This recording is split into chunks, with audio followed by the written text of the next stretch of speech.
want to manage to present some of my research on application research of Kubernetes subspaces. But there are tons of things that I have to cover, so I'm not sure how far I would get at the end of the presentation. But as we always do, let's start with reading abstract.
All right, anyone?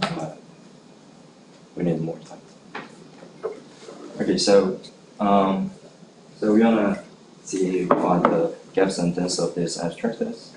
So there is a very clear indication of the gap sentence of this abstract on line 5th line. So there is the keyword, however, identifying and representing these eigenfunctions as proven challenging. That means this is the gap sentence of this research, and at the same time, it means that they want to tackle this problem, and their goal is to identify and represent the eigenfunctions of certain operator or certain globally linear representation of a nonlinear dynamics. And there are several keywords or key terms in this abstract. So the first one would be Kuhlmann operator, and the other one, so they are kind of essentially the same thing. Kuhlmann operator and intrinsic coordinates that globally linearize the dynamics. And deep learning, Kuhlmann eigenfunctions, and their network is parsimonious and interpretable, and autoencoder, a ubiquitous class of systems with continuous spectrum, and so on. So I'll explain most of the terms, and with a very simple example at the beginning. So please have any questions in the middle of my presentation if you have. So we want to first tackle the term global linear representation of nonlinear dynamics. And this is exactly what we mean by Kuhlmann representation. So we have this two-dimensional nonlinear dynamical systems. X1 dot is mu x1, and x2 dot is lambda times x2 minus x1 squared. And in this case, we have two parameters, lambda and mu, and lambda is much smaller than mu, and they are all negative real numbers. So if you plot the time trajectories of this two-dimensional dynamical system, then because lambda is too small, I mean the magnitude lambda is large, this manifold x2 minus x1 squared equals to 0 is a slow manifold of this dynamical system. So that means if we start at this point, then it quickly converges to this red line and then goes to 0, which is the unique stable steady state of this dynamical system. And we can locally represent this one as a linear system using the Jacobian at the fixed point 0, 0. So at the stable fixed point 0, 0, our dynamical system can be represented as using this Jacobian matrix and higher order term, which can be neglected near the fixed point. But the point is, our Kuhlmann representation is global linear representation, not this local linear representation. So I want to present what we mean by the global linear representation using this discrete time counterpart. So instead of looking at, so I want to move like back and forth between continuous and discrete time from time to time for the clarity. But at the moment, I want to look at this discrete time counterpart because it is clear what is the next step of the current time. So here, in this case, I just naively approximate x naught by x t plus 1 minus xt. If you want to make this more accurate, then you can just choose like delta t plus delta t minus xt divided by delta t. So whatever is fine. So our new dynamical system, but discrete dynamical system, is now this one. And then this is our nonlinear system. And here, all the terms are linear, but x1 squared here is nonlinear. So this term is something that we do not want to have as a linear system, to be a linear system. So instead of looking at x1 squared as a nonlinear term with respect to x1, we just put this one, x1 squared, as it is, as a new variable or new function. So here x1 squared is x1 squared of k plus 1 is now, because the definition of x1 of k plus 1 is given by the first line, we can just plug this term into x1 k plus 1. And then we get this 1 plus mu squared times x1 squared k. And then now you can see that we have x1 squared in the right hand side and x1 squared in the left hand side, and their connection is only the proportionality constant 1 plus mu squared. So now you can see that all the system can be linearized by this matrix. So now we have two original variables, x1 and x2. So they are interpreted as y1 and y2, and our new variable y3 is now x1 squared. So we essentially have two variables, but we observed those two variables with three different observing variables, like y1, y2, and y3. So, and then the relationship between y1 and y2, y3, or evolution of them, can be described by this linear system. And then this is what we mean by global linear representation, and that's the whole point of the Kuhlmann representation. And because this is a too nice example, in reality, Kuhlmann representation becomes way more complicated, and actually we don't have such a closed form of Kuhlmann representation.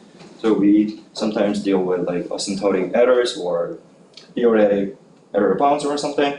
But at least in this example, we have this nice and beautiful Kuhlmann representation. So, and then one may be wondering why this nonlinear system can be described exactly by this linear system, because our added new variable y3 is x1 squared, which is a nonlinear term with respect to original variable x1. So that means when we perform the simulation, or when you draw the trajectory of this nonlinear dynamical system, then we know that in the previous slide we see that the red parabola here is slow manifold. So our point is quickly converged to this line, and our three-dimensional space, observable space, y1, y2, y3, can be projected to the y1, y2 plane, which contain the original variable x1 and x2. So although our trajectory is now moving in this three-dimensional space, their trajectory actually confined on this two-dimensional hyperplane or two-dimensional manifold, like given by this constraint. Y3 is given by y1 squared, because our definition of new variable y3 is x1 squared, which means the first variable and third variable y1 and y3. So, but once you have this linear system, then not only the neighborhood, for the neighborhood of the fixed point, we can globally describe or analyze any dynamics of this system. So the solution of this dynamical system is just a exponential function of this, some exponential function with respect to the eigenvalues and eigenvectors of this matrix, and there is nothing to further investigate as long as we have this finite dimensional, beautiful linear representation of a nonlinear dynamical system. Okay, so it is pretty much pretty important to understand up to this point. So, any questions about this linearization of linear representation? There. Everybody's clear? All right. Cool. So then,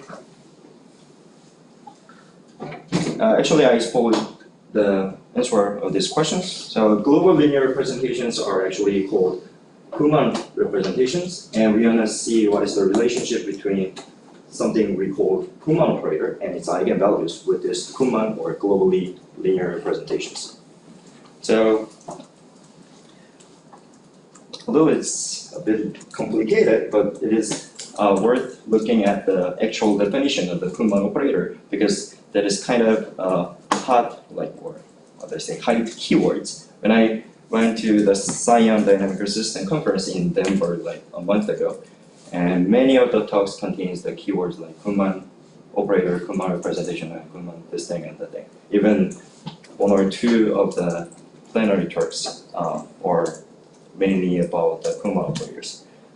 So from the first example, we had this nonlinear dynamical system, and it is not necessarily to have such a condition, a compact state space, but for the simplicity, we're going to assume that our state space is compact. And then this is our nonlinear dynamical system, and we knew that the corresponding Kuhlmann representation is linear system, this one.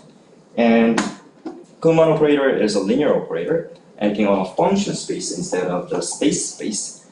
So when we describe the terms or the variables in the left hand side, we have the dynamics of the system, which can be written by F. So in this system, our dynamics F is from X to X. So X here is now just two-dimensional, two-variable space, X1 and X2. So the evolution of the state variable is governed by this discrete dynamical system. Xk1 is f of xk. So here is little notational abusing, but here subscript k plus 1 means time point k plus 1, while when I use the coordinate variable, the time point k go to the between the parentheses.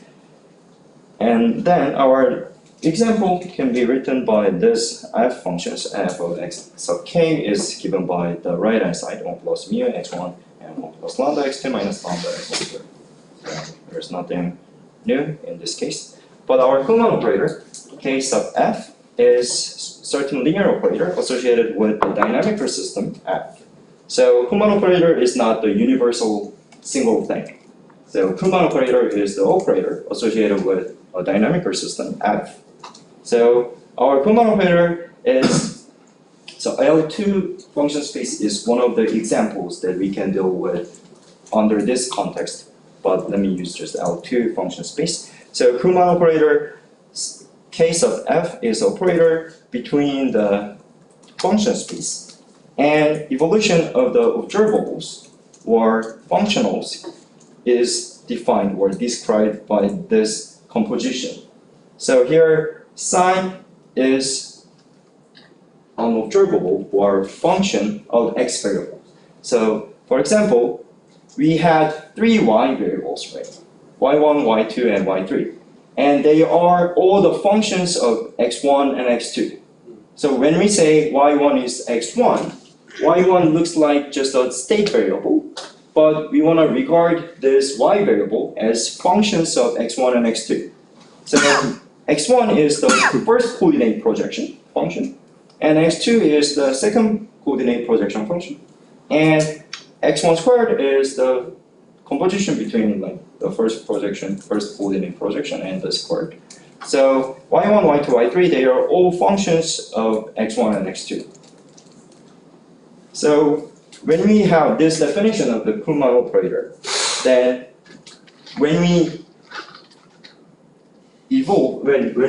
evaluate the data points x of k using this function, so now kf psi is another function of x1 and x2 because our Kuhlmann operator k sub f is an operator from a function space to a function space. That means the outcome of this action is again a function of x1 and x2. Right? So we can evaluate using this function at certain data points, and then by the definition of this Kuhlmann operator, this is just nothing but the composition between psi and f, our dynamical system. So psi of f of x of k. So, but by the property of this dynamical system, f of x of k is now x of k plus 1. So that means once we operate this linear operator k sub f into certain function psi in our function space, then the resulting function is nothing but totally different function that gives the evaluation at the next time point. So this is the definition of the Kuhlmann operator.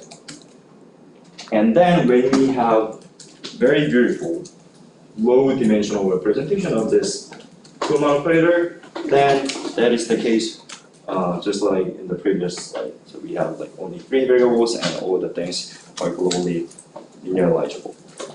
So if I bring the first example, and our first observable functions, psi1, psi2, psi3, they are defined by x1, x2, and x1 squared. And when I make the Kuhlmann operator act for those 3 functions, then k sub f psi1 becomes 1 plus mu times k psi1, and k sub f psi2 is 1 plus lambda, psi2 minus lambda psi3, and k sub f lambda psi3 is 1 plus mu squared, and psi3. So those are just right-hand side of the dynamical system when we have this linear representation. And I didn't explain anything about like eigenfunctions yet, but this is the definition of the Kuhlmann operator. And then this operator is surprisingly and not surprisingly at the same time. This is the operator is linear. It's a linear operator. So linearity can be proven with a simple line. So when we have scalar multiplication and addition between 2 functions or observables, this Kuhlmann operator k sub f of this linear combination psi1 plus c times psi2 is by definition psi1 plus c psi2 times f. And then this one can be split into 2 different terms by just the property of the summation of 2 functions. So the first one is psi1 circle f plus c psi2 circle f, and the first term becomes the result of the action of this operator with function psi1, and the second term is c times the result with psi2. So you can see that when you compare the first term and the last term, this operator is just a linear operator. So when you illustrate this one on the state space and function space, this is abstract. This is an abstract illustration. So when we have a nonlinear dynamical system on our state space, we can instead of looking at the state variable x1 and x2, we can lift up to a function space with much more variables, y1, y2, y3, and so on. And now, on our lifted function space, the dynamics becomes linear. So that's the point of this Kuhlmann representation. And this is not the unique goal of using the Kuhlmann representation, but once we look at the journey from xk to xk plus 2, we can just perform 2 times of our original dynamics. So starting from x sub k, we can perform f 2 times, then we can get x sub k plus 2.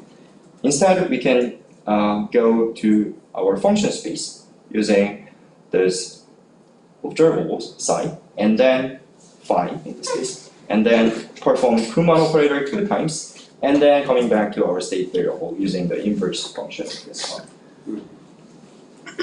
But the thing is, our operator is linear, while our dynamical system is nonlinear.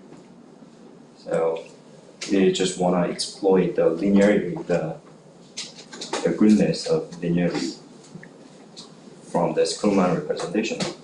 And when we see this 3-dimensional perfect linear system, they provide linear representation, but the thing is, psi2 is not an eigenfunction of k sub f.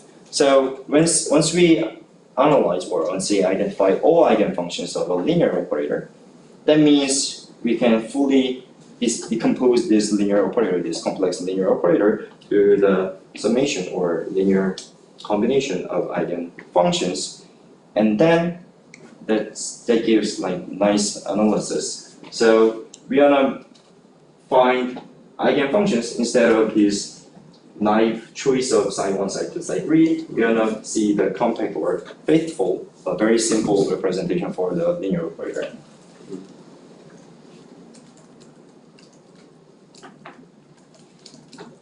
So eigenvalues and eigenfunctions of the Kuhlmann operator are defined as usual. So when you have this operator k sub f, then if the result of this Kuhlmann operator k sub f psi is the same as lambda times phi, then in this case, this number lambda is called the eigenvalue, and this function phi is called the eigenfunction associated with the same number lambda. So again, coming back to our original example, we have two true eigenfunctions, phi1 and phi2. So the first eigenfunctions, phi1 is x sub 1, and the second eigenfunctions, phi2, is given by this one, x2 minus lambda divided by lambda minus mu, 2 mu times x1 squared. So we can derive that they are actually the eigenfunctions of this linear operator. So I could write down some derivation on the board, but basically these two lines are whole derivations. So when we add this Kuhlmann operator to this phi1 function, then the result is mu times phi1, which means phi1 is the eigenfunction associated with the eigenvalue mu. And when this Kuhlmann operator acts to this phi2 functions, then the result is this thing and that thing, so this is just simple algebra. Then the result is now lambda times psi phi2. So that means phi1 and phi2, they are eigenfunctions of this Kuhlmann operators. So instead of having psi1, 2, 3 from the previous slide, we can just use these two functions. And these two functions are eigenfunctions. That means this operator can be perfectly linearized by these two eigenfunctions using these two systems, these two eigenpairs, mu phi1 and lambda phi2. And now our goal, or the goal of this paper, is to identify such eigenfunctions from data using deep neural networks. So now this is the start of explaining the paper, but the materials that I presented so far, they are important. And of course, the things that I will present, they are also important, but they are kind of compact and short. So we can, as long as you really understand everything from this so far, then that's gonna be fine. So any questions? So the point is that, so we will, the states state vector to some function space. Mhm.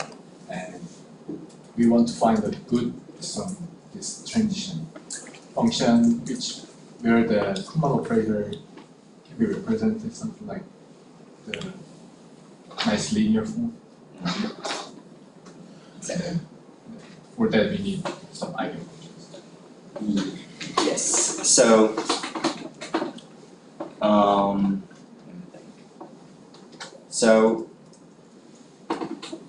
when you find Kuman representations are not unique. So, for example, the first Kuman representation that we found was this one, right? x1, x2, x1 squared. So, if you use so we can choose many different psi I choices. So, once our choice is x1, x2, and x1 squared, and this gives perfectly linear representation of this nonlinear dynamical system. But if you choose another x, so the trivial different choices x1 minus x2 and x2 and x1 squared minus x2 times 2x2, things like that, because the three functions are just linear combination of the original three functions, so this gives another Kumar representation. And let me see. And I don't remember perfectly, but if you choose very complicated combinations like x1, x2, and what was that? Like x, it might be wrong, but very similar. So x1, x2 squared, and then what else? x1 squared, x2, things like that. So if you choose this one, this gives another Kuman representation. They are all linear, and they have like they are equally good in terms of analyzing the original nonlinear dynamical system using linear representation.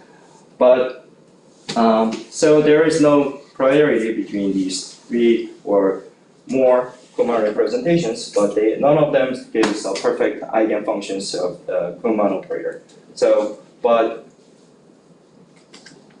this is the matter of finding eigenvector from a matrix. This is very similar. So once you have just a matrix, then when we compute matrix power like this, a to the power of k, then we just take the power of this matrix, right? But when we have eigen decomposition, like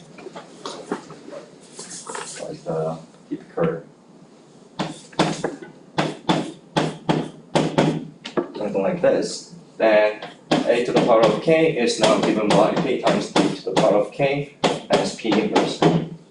Then now we can just looking at the diagonal matrix or the list of eigenvalues, right? With the list of eigenvectors.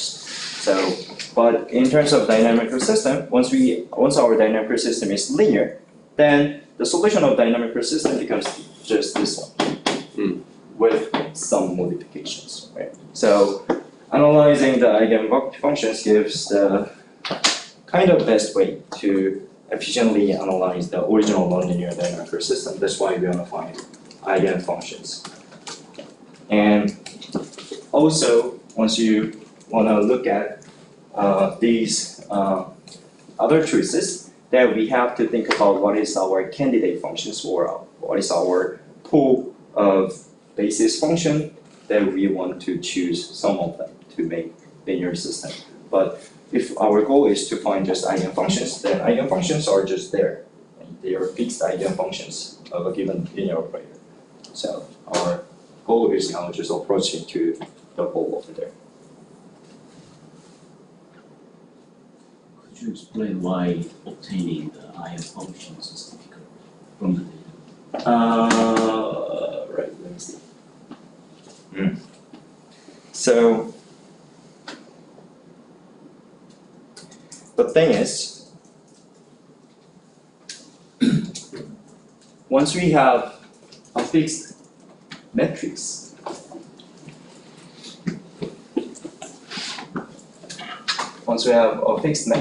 like this, or a fixed operator, with n by n matrix A. Then there are tons of different numerical algorithms or even theoretical algorithms to find eigenvalues and eigenfunctions of this matrix. But the thing is, once our nonlinear dynamical system is given like this, we don't know what the form is.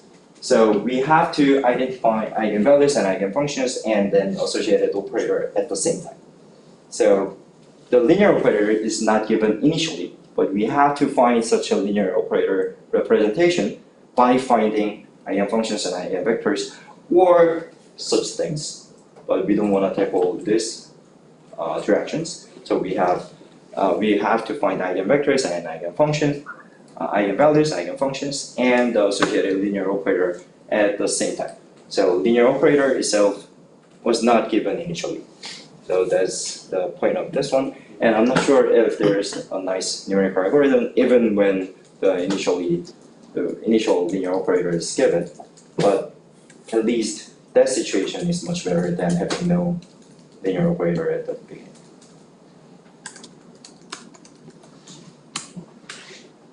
Any questions? So this could be totally different. Is there any some study about kind of minimal dimension of gerbils which can consider as a linear? Very good point. So I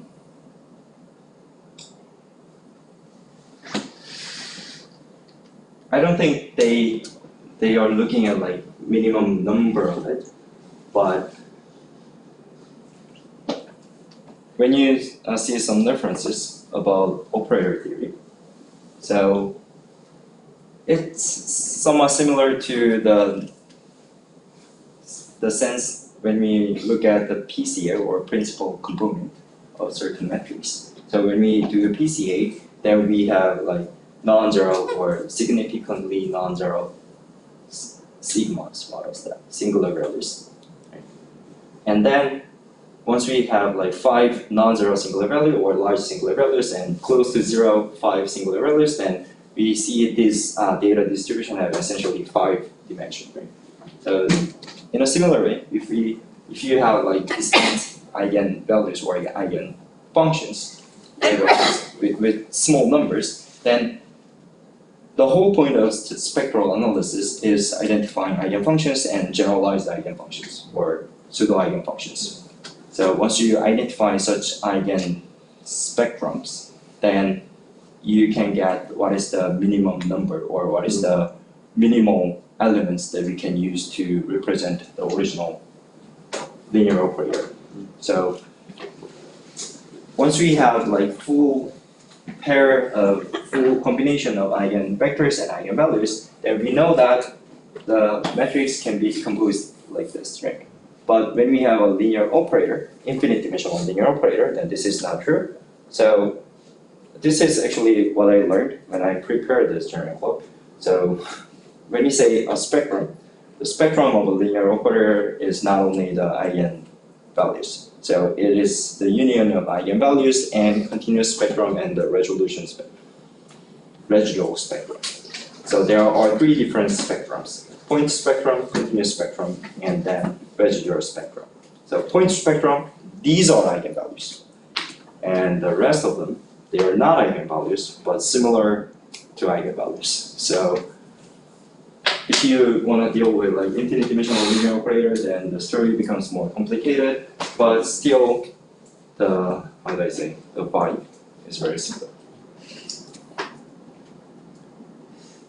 Any other questions? Very simple thing is also fine. Explain that once again, such a thing.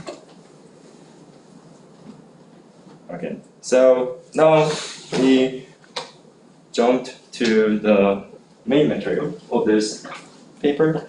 So their strategy is to make deep neural networks learn the roles of a Kuma operator. So I'm going to explain the architecture, the neural network architecture with the loss function step by step. So before I explain everything, their goal is to identify unknown eigenfunctions, phi or simply y. So, and then there are associated eigenvalues and some extra things that naturally come to follow this eigenfunctions and eigenvalues. And three key ideas are autoencoder and prediction and linearity. So using those three keywords or three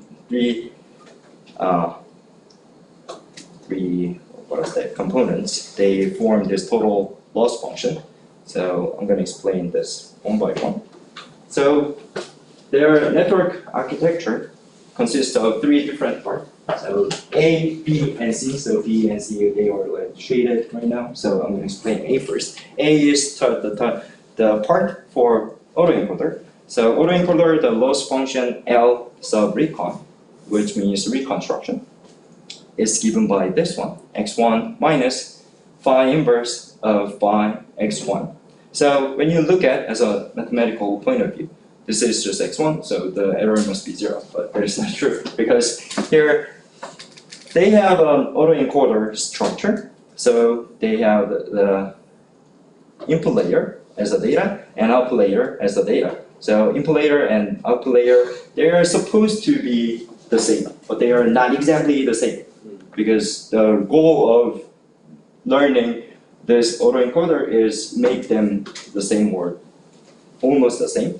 So we have this encoder structure. So from this encoder structure, we map this input data x sub k to possibly smaller dimensional components y sub k. So this y sub k are not necessarily to be smaller than x sub k, but they usually do like this. And the encoder acts like an inverse of this encoder. So that's why we call this autoencoder. So they first encode x sub k into y, and then they again decode it. So they just reconstruct or recover the original data x sub k. And if the input and output are very similar, then we can say our autoencoder structure nicely learned the function phi and the inverse function phi inverse.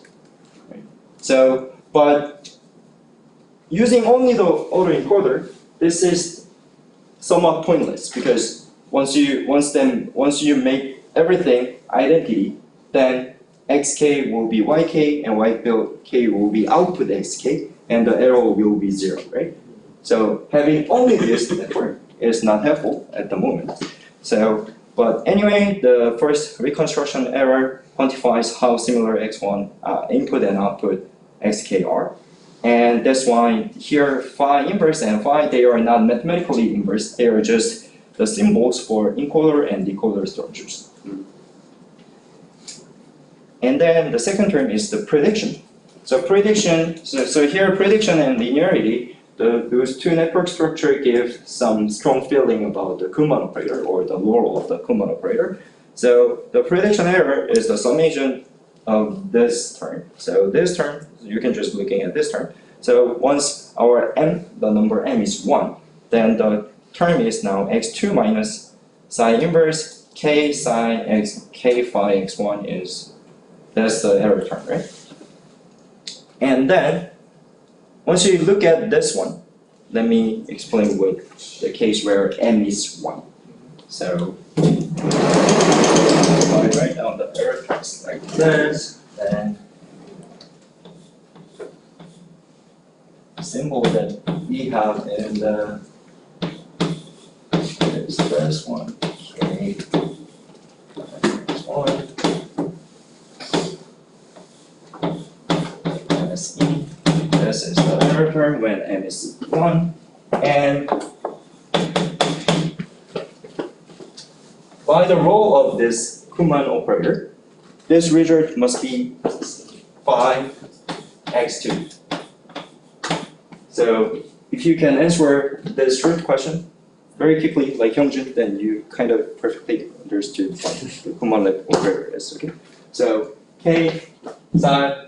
This is another operator, another function, right? That gives the evaluation with the same function form at the next time point. So that's why we have like phi x2. And using this phi inverse and phi x2, this is supposed to be very similar to x2, right? So if we learn this k and psi structures successfully, then this error is supposed to become very small. Right? So that is the role of this prediction error. And if you want to make this error smaller with multiple consecutive time points, then you can increase this hyperparameter SOP. So that's the role of this hyperparameter SOP. And then here the tricky but technically important point is here when we made this when we have this one k psi k phi x1 in our actual neural network structures, then we multiply this k matrix representing the Kuman operator using this with this vector phi x1, and by the construction we force this f to be a matrix. So this k is not just a black box. This is not just combination of multiple layers. This is just a single matrix. So that's why you can see this term, k linear. So this k in the network structure is forced to be just a matrix. That means the relationship between y sub k plus 1 and y sub k, or this phi x1 or phi x2, x2 and phi x1, they must be very linearly associated by this constraint of this k. Okay. So imagine you have like perfect eigen functions and same eigen functions at the next time step, and their relationship must be just linear, even diagonal, like multiplication of the previous time step, right? So I don't think they force k to be diagonal, but still k is just a matrix with a single layer like that, with no bias. And then the third important term, linearity, is somewhat similar to the prediction, but the error term is now in the function space, not the state space. So you can see that here phi xn plus 1 is supposed to be very similar to k to the power of n times phi x1, because when we multiply k one time, then we make this data point evolve by time 1. So once you multiply this m times, and this one becomes phi xn plus 1 theoretically. But to compare the similarity in this and this, so if this error is very small, then our matrix K acts properly as a Kuman operator. So, what is the difference between second and third? That was my questions, but so they did not explain the distinction between prediction and linearity, but so when we look at the second term, the prediction, then we compare this and this in our state space.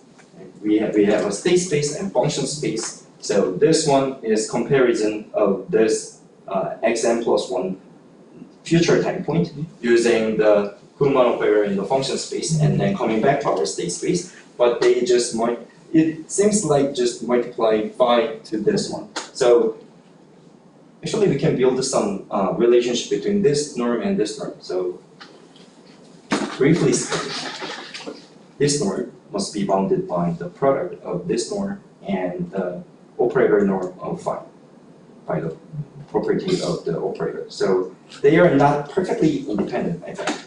But still, they use this one as a linearity constraint. So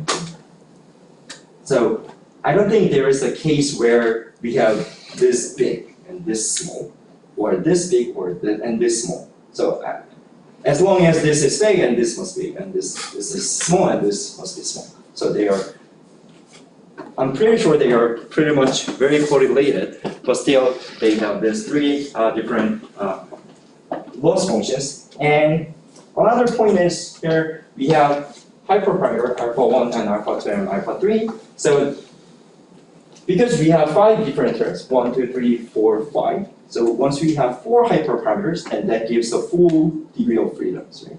But we have only 3. So, and I think the reason is still, which they are not explaining. This one, alpha 1 is multiplied at the same time, reconstruction and prediction error. And the reason, I think, is because the reconstruction and prediction error, they are errors quantified on the state space, the X space. But this linear thing is quantified in the function space. So they somewhat regard this and this have a similar order, but this one has maybe different order. Okay, so anyone that you look at the figure B and C, can you distinguish the others thought B and C? Prediction and linearity.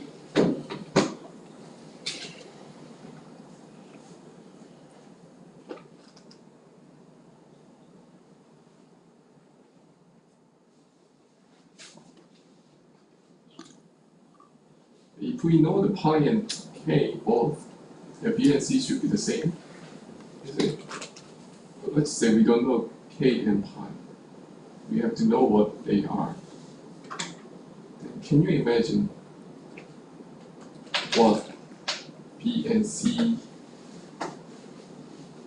forcing for the pi and k? Do they need the same force or different force?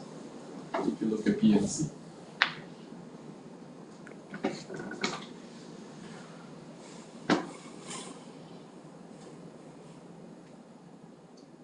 If they play the same role, there is no need to put the two things, right? They are not stupid. In the figure C, we don't have the inverse of the pi. So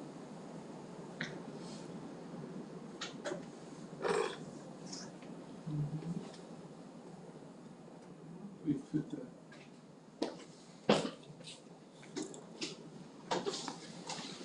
they put these two different loss function.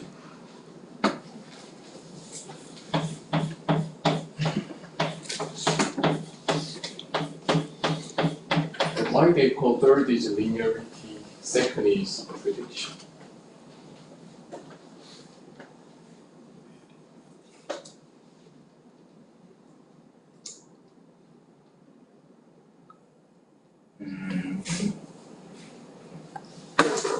Any thought?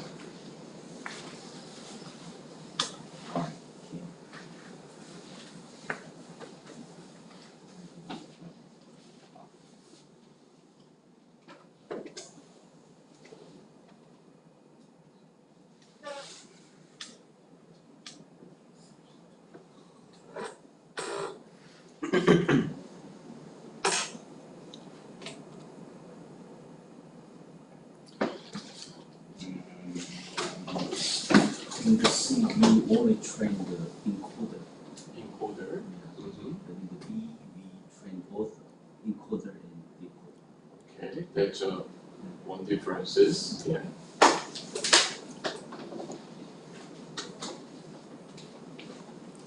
And if we have that kind of differences, then what Kristen called third is linearity, second is prediction. Prediction linearity. Is it weird? And prediction has no time index for the sigma. And linearity, the sigma has all that time index.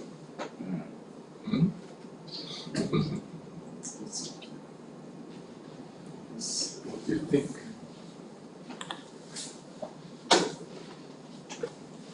we really fully understand this?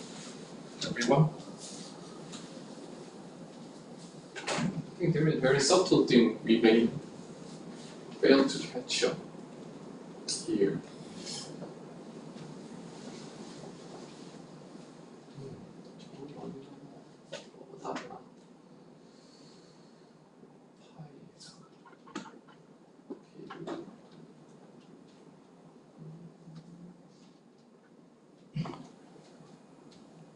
As Hyun said, it's the only difference is one pi inputs.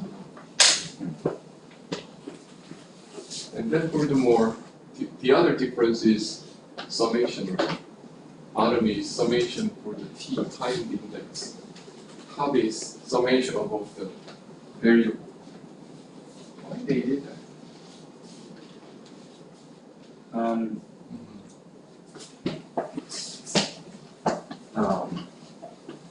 They possibly have different thoughts about the symbols as something, but still, this one also. 신고랑 같은 방이 뭐지? 신고 일본 갔습니다. 일본 가? 네. 아 오늘부터 가? 아 오늘부터 가? 지금 월요일부터요 지금.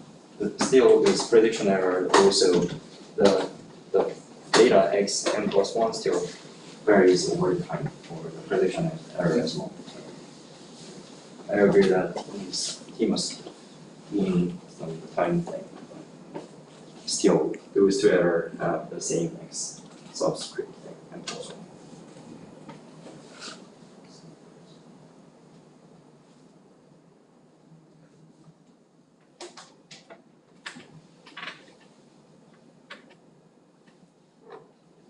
So I don't think I fully understand every It's okay.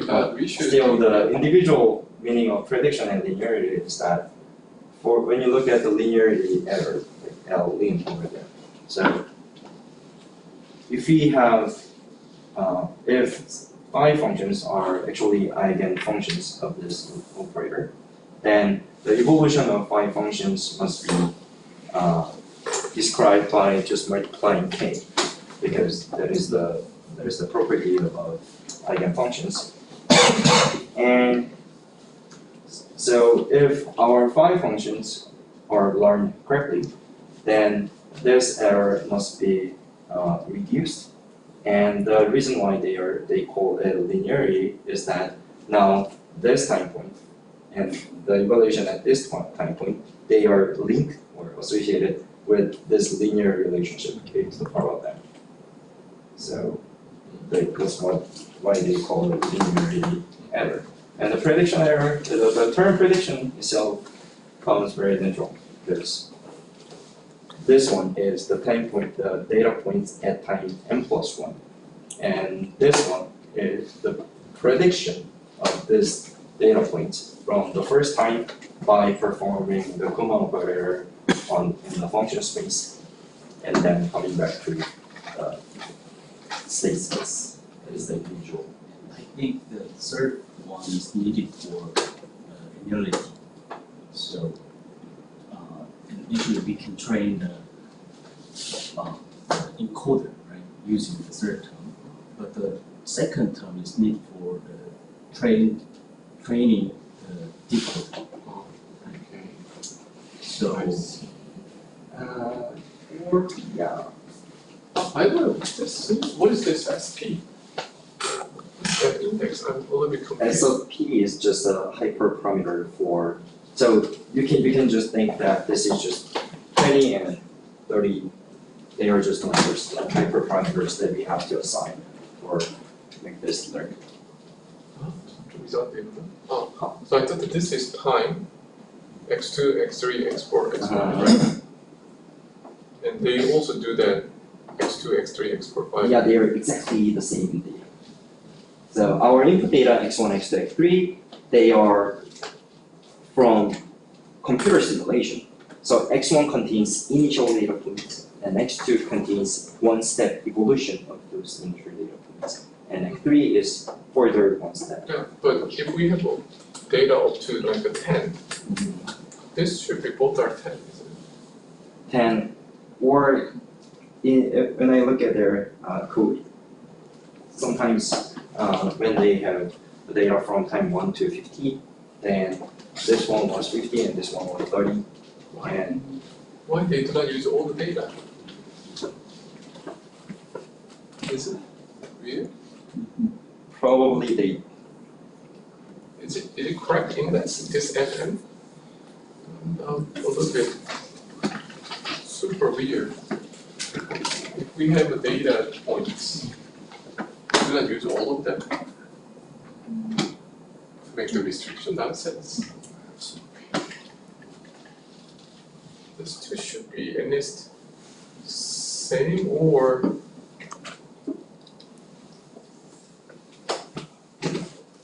Is it probably SP larger than T or? I think T should be larger than SP. Again, if T is larger than SP, it makes sense. The reason is, let's say this is given data set. And the goal of this is we want to matching the observed data and predicted data. That's what we call prediction error. But linearity means, since pi and k are known, we can do this infinitely easily. This if pi and k are well defined, then regardless of observation, this relationship should be satisfied because all this pi they are doing is captured by linear operator k, isn't it? Now it makes sense. So I think this is up to the data point. So we are doing the basic data fitting, but this is just checking this pi function's dynamics.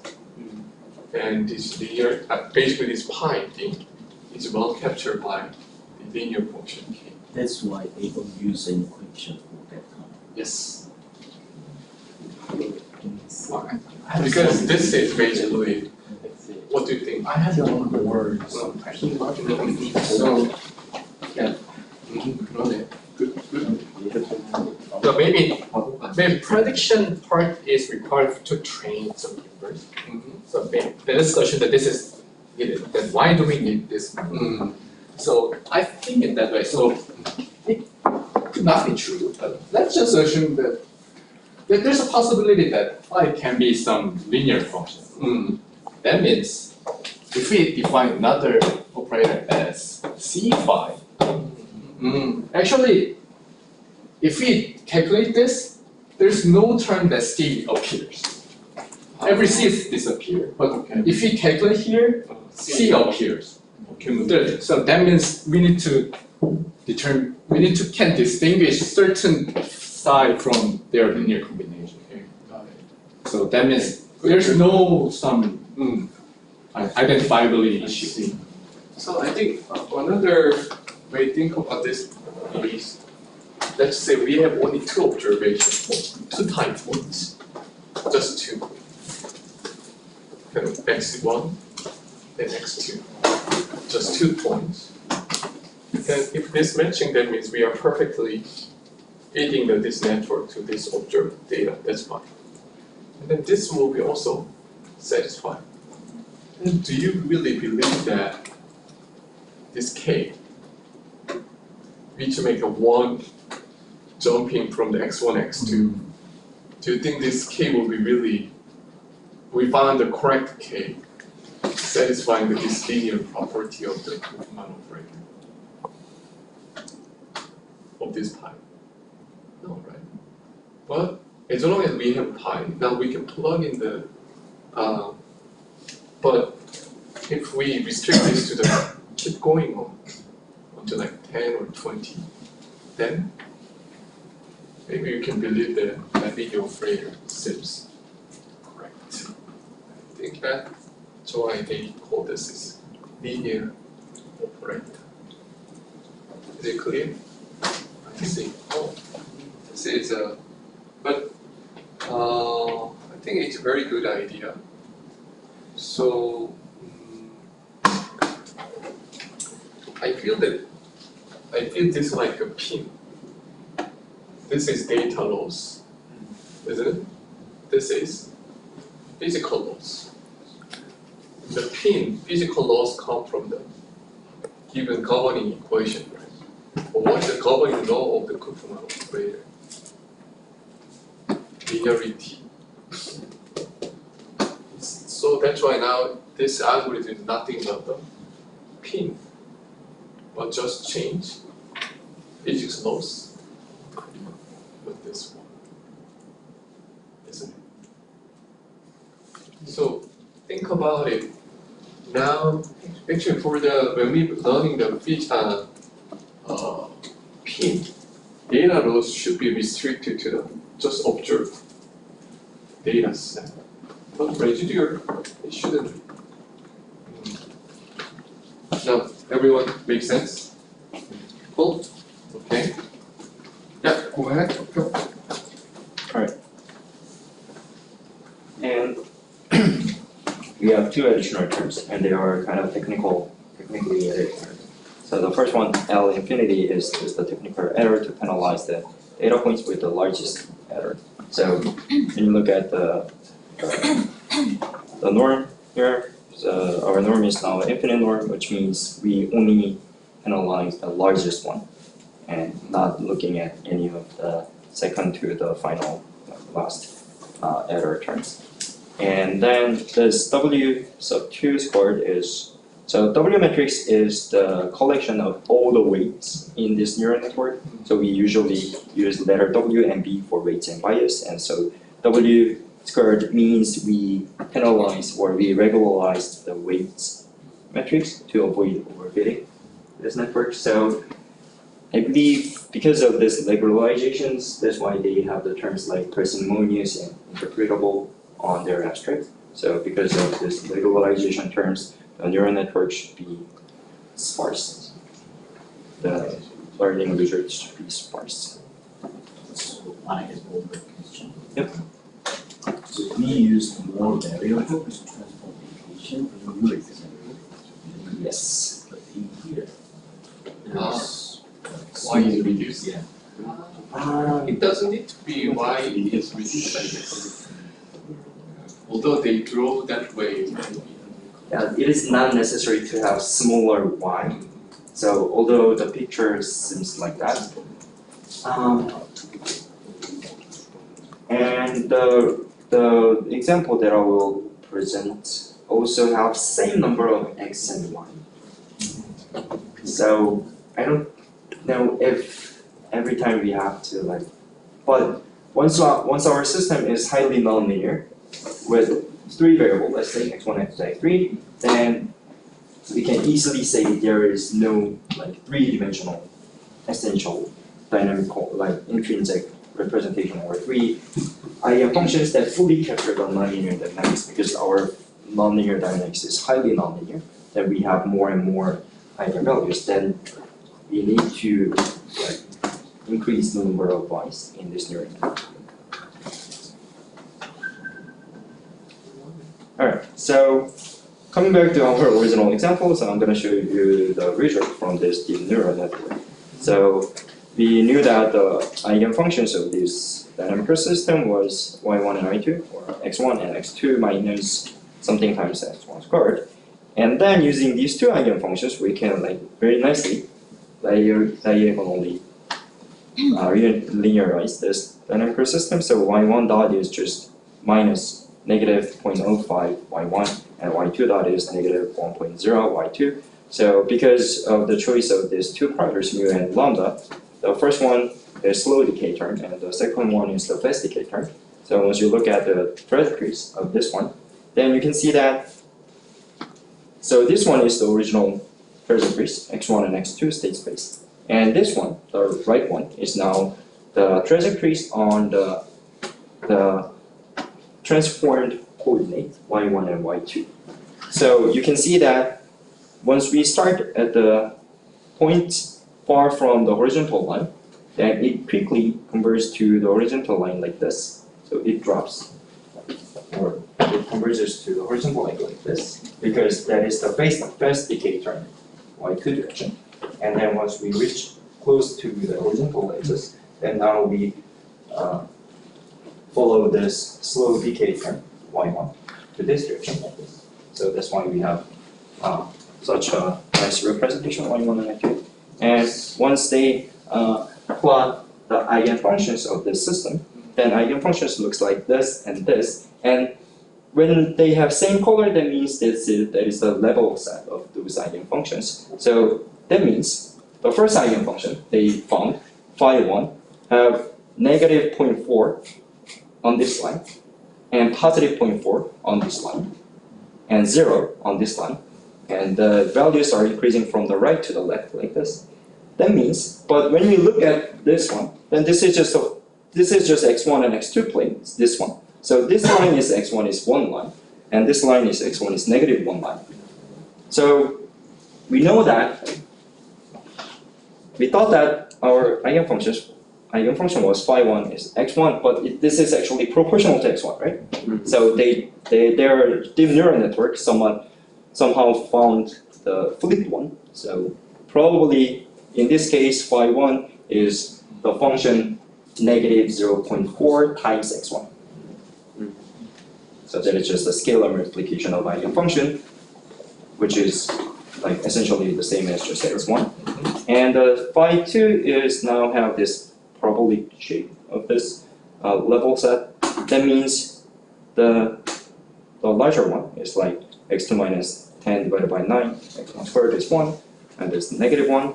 And again, the directions was flipped. So that means our actual eigenfunction found by this deep neural network, or maybe x2 minus lambda divided by lambda minus mu, 2 mu x1 squared times negative 0.5 or something. But still they are like proper two eigenfunctions on this one.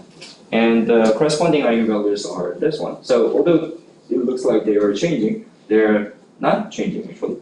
Because once you look at the scales under the pictures, so the true value of mu was negative 0.05, and the variation is from 0.05 to 25 and 0.04, 94. So they are like very concentrated on the true value, negative 0.05. And their lambda, the true value was negative 1. So this is a little biased, but still very close to negative 1. Negative 0.9993. And then this is the simple lizard with two distinct eigenvalues. And this one is another thing with continuous spectrum. So they're not technically eigenvalues, while they're calling it like eigenvalues. And this is the nonlinear pendulum with continuous spectrum. So the original system was x2 dot is negative sin x, and the two-dimensional representation for this one is just x1 dot is x2, and x2 dot is negative sin x1. So these are just simple nonlinear pendulum. And this is a Hamiltonian system with the Hamiltonian on half x2 squared minus cosine x1. And every time I look at Lagrangian or Hamiltonian system, I have not seen any definition of it. And so that's why I brought this definition of the Hamiltonian system. So the Hamiltonian system is the differential equations. So I'm pretty sure Ken will be upset by this too simple definition. But this is the definition of the Hamiltonian system. So once you have a function h, and if our differential equations are described by these two sets of differential equations, then we call it a Hamiltonian system. But this is just a simple definition of the Hamiltonian system. And when we have such a function h is called the Hamiltonian of the Hamiltonian system. Okay, so now our Hamiltonian is this one, and you can see that once you take the partial derivative with respect to x2, then this is just x2. That's why we have x2 here. And once you take the partial derivative of x1, then you have sine x1, sine x2, sine x1.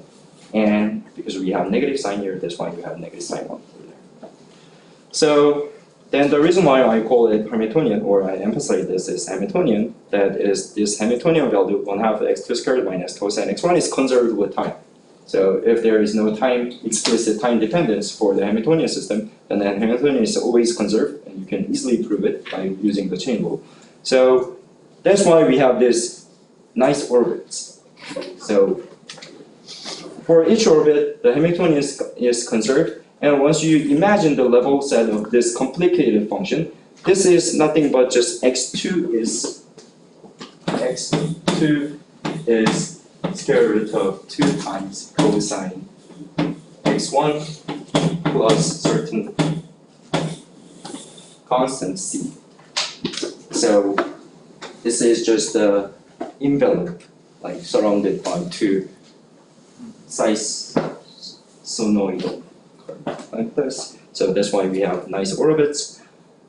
And then the point is each orbit has a different period, and that's why this nonlinear pendulum has continuous spectrum. So this is some discussions from functional analysis or spectral analysis, and which I have no expertise about it. But at least what I can say here is you can see that once we vary the orbits here, then our periods change. Right? So the blue circle with a smaller radius, they have a smaller period. And once you pick the largest one, like this red circle, then this one is larger period. So that means once you have this pendulum, and then if you release this mass with very small height, then the period is small. But if you release this mass up to this height, then the period will be larger. So this orbit has a continuous different periods, and that's why this one has a continuous spectrum. And to give another feeling about continuous spectrum, you can compare this with the discrete spectrum or point spectrum. So once we have this perfect circle oscillator, like x1 is x2 and x2 dot is negative x1, then all of the orbits have the same period 2 pi. And in this case, our eigenvalue is just plus minus I. So this one has like discrete point spectrum with fixed period, but now our period is continuously varied. So that's why this one has a continuous spectrum. And that's why they emphasize that their deep neural network learn also continuous spectrum, not only the discrete eigenvalues of the system, and the result are nice. So once we perform the deep neural networks to learn this dynamics, then our found eigenfunctions y1 and y2 perfectly recover the circles, the perfect circle, which means we have nice, complex, purely imaginary complex conjugate eigenvalues. And then those eigenvalues are not actually the proper eigenvalues. They are like pseudo eigenvalues. So that means once you pick a different orbit like this, so once you have a very small orbit, then the omega frequency is close to -1, which means they are faster.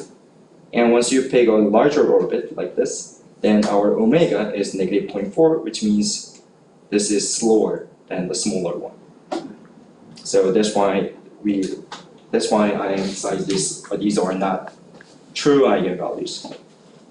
And the another eigenvalue mu here is almost 0. So this is like -0.0002, which means they are all close to 0. And this omega and mu, they are corresponding to the frequency and damping rates, respectively. So because damping rates must be 0 because the system is conserved system, so there is no like shrink of the energy or there is no dissipation of energy. So that's why our damping rate must be close to 0.